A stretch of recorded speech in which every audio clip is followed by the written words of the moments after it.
ശ്രീനിവാസൻ ചേട്ടൻ അതേപോലെ ഒരു കോംബോ ക്രിയേറ്റ് ആവാൻ നമുക്ക് തോന്നുന്നില്ല നിങ്ങൾ രണ്ടുപേരും അഭിനയിക്കുന്നത്. അതങ്ങനെ ആദ്യം വരുന്നതാണോ അതോ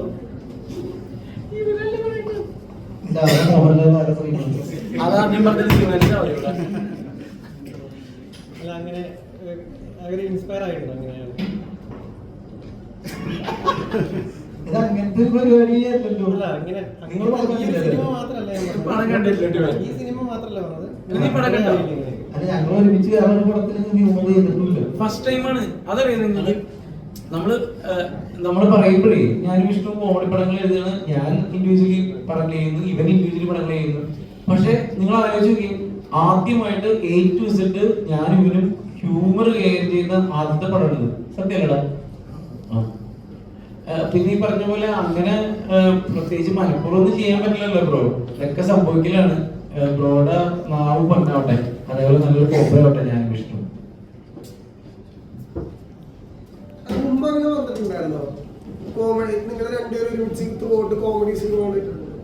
വന്നോട്ടെ, അതിനൊക്കെ വേറെ ആരെയും പച്ചപ്പൊടിന്ന് ഞാൻ ചോദിക്കും.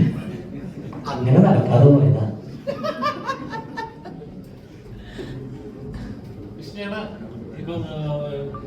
പോകുന്ന ജേർണിയിൽ ഇപ്പൊ ചെയ്ത് തന്നെ കഥാപാത്രം പീഡിയന്റെ അതിന് വേണ്ടിയിട്ട് ട്രാൻസ്ഫോർമേഷൻ ചെയ്ത് ഫൈറ്റുകൾ ചെയ്ത് കുറെ ഒരു കരിയർ വേറെ ഗ്രാഫിന്റെ ചിത്രമായിരുന്നത്. അപ്പൊ അതേപോലെ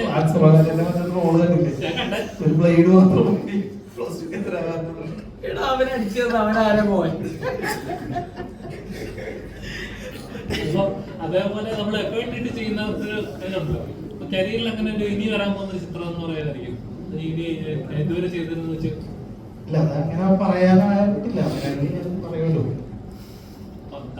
അപ്പൊ അണിയറിയും ചേട്ടാ എന്താടാ ഇതേപോലെ കരിയറിൽ ബ്രേക്ക് ചെയ്യുന്ന അല്ലെങ്കിൽ ഇപ്പൊ കൂടുതലിനകത്ത പെർഫോമൻസ് ഒക്കെ ഫൈറ്റ് സീൻസ് ഒക്കെ അത്ര എഫേർട്ട് എടുത്ത് ചെയ്യുന്നതായിട്ട് ഫീൽ ചെയ്തു. അപ്പൊ ഒരു ആക്ടർ എന്ന നിലയിൽ എത്രത്തോളം എക്സ്ട്രീമിലി ആവാൻ ശ്രമിക്കുന്നുണ്ടോ അതേപോലെ ഒരു ആക്ടറാണ് താങ്കൾ.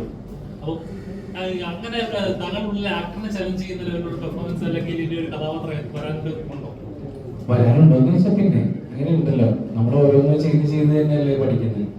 ഞാൻ എപ്പോഴും എൻ്റെ ഒരു കാര്യം ഞാൻ എല്ലാ ഇന്റർവ്യൂവിലും പറയുന്നതാണ്. എന്നെ സംബന്ധിച്ചിടത്തോളം സിനിമയുടെ ജയപരാജയങ്ങളിൽ ഉപരിയായിട്ട് ഓരോ സിനിമയും എന്റെ വിജയങ്ങളായിട്ട് കൂട്ടുന്ന ആളാണ് ഞാൻ ഭയങ്കര ഹാപ്പി ആ കാര്യത്തിലൊക്കെ.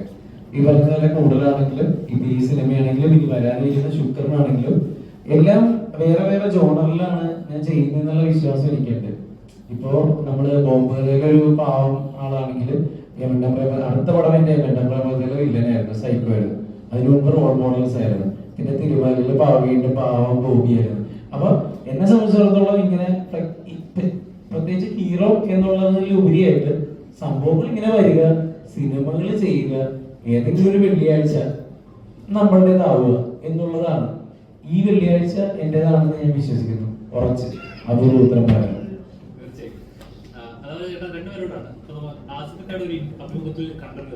ഈ സോഷ്യൽ മീഡിയയിൽ ഉണ്ടാകുന്ന ക്രിറ്റിസിസം അറ്റാക്കുകൾ അതിപ്പോ നമ്മൾ വന്ന വഴിയിൽ നമ്മൾ കഷ്ടപ്പെട്ട വഴികളോ മറ്റുള്ളവർ അറിയണമെന്നില്ല. നമ്മുടെ സക്സസ് മാത്രമായിരിക്കും ചിലപ്പോൾ അവർ കാണുന്നുണ്ട്. അതിന് മുമ്പുള്ള ജീവിതം അതിന് പെട്ട പാടോ അവർ അറിയുന്നില്ല. പക്ഷെ ഇത് ക്രിറ്റിസൈസ് ചെയ്യുമ്പോൾ കുറ്റപ്പെടുത്തുമ്പോഴും ഉണ്ടാകുന്ന ഒരു ട്രോമയുണ്ട്. അത് പിന്നെ അവർ പറഞ്ഞു പോവായിരിക്കും. പിന്നീട് നമുക്ക് ഉണ്ടാകുന്ന ഒരു പെയിൻ ഉണ്ടല്ലോ, അത് മാറാൻ ടൈം എടുക്കാറുണ്ട്. അപ്പൊ നിങ്ങളുടെ ലൈഫിൽ അങ്ങനെ എപ്പോഴും ഫേസ് ചെയ്യും?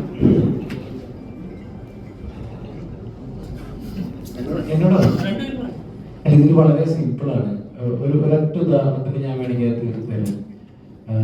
ഒരു പുഴയിൽ ഒരാൾ വെള്ളത്തിൽ വീണിട്ട് ജീവശ്വാസത്തിന് വേണ്ടിയിട്ട് അയാൾ കടകാലടിക്കുകയാണ്. അയാൾക്ക് ജീവിക്കാൻ പറ്റുന്നില്ല. അയാൾ ഇപ്പൊ വെള്ളത്തിൽ മുങ്ങിപ്പോവും, മരിക്കും, അയാൾക്ക് ജീവനില്ല. പക്ഷെ അയാൾ എവിടേക്കോ നീന്തി കടകാലടിച്ച് അല്ലെങ്കിൽ ഒരു ചെറിയൊരു മരക്കൊമ്പ് പിടിച്ച് എന്നെ തന്നെ കുടിക്കും. ഞാനാന്ന് വിചാരിച്ചു വെള്ളത്തിൽ വീണാണ്. ആ വെള്ളത്തിൽ വീണ ആള് ഞാൻ ഒരുവിധം അത് ഞാൻ കിടന്ന് അലറുന്നുണ്ട്, എന്നെ ആരെങ്കിലും രക്ഷിക്കൂ എന്ന് പറഞ്ഞ് ഞാൻ അലറുന്നുണ്ട്. ആരും കേട്ടിട്ടില്ല, ഒരാൾ കേട്ടിട്ടില്ല, എന്നെ രക്ഷിച്ചിട്ടില്ല. പക്ഷെ എവിടേക്കോ കിട്ടിയ ഒരു കുഞ്ഞി മരക്കൊമ്പിൽ ഞാൻ പിടിച്ച് ചെറുതായിട്ട് ഞാൻ ജസ്റ്റ് വന്ന് കരയിൽ അടിഞ്ഞു. ആ കരയിൽ അടിഞ്ഞു കഴിഞ്ഞപ്പോൾ എന്റെ മേലൊക്കെ നനഞ്ഞിരിക്കല്ലേ, ഷർട്ടൊക്കെ ഒന്നും അങ്ങോട്ടും ഇങ്ങോട്ടൊക്കെ മാറിയിട്ടുണ്ടാവും. ചിലപ്പോൾ ഞാൻ മുണ്ടായിരിക്കും ഇടുന്നത്, മുണ്ടൊന്നും നീങ്ങിയിട്ടുണ്ടാവും.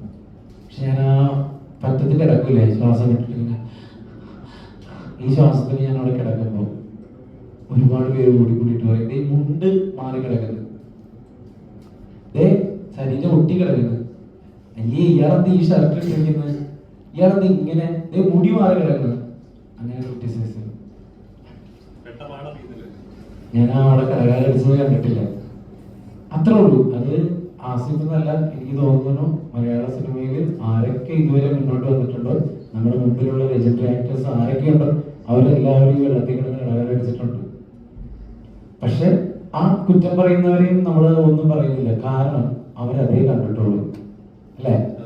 That's it. പത്രം കീറി പെട്രോൾ ടാങ്കിൽ പെട്രോൾ ഉണ്ടായിക്കോളും.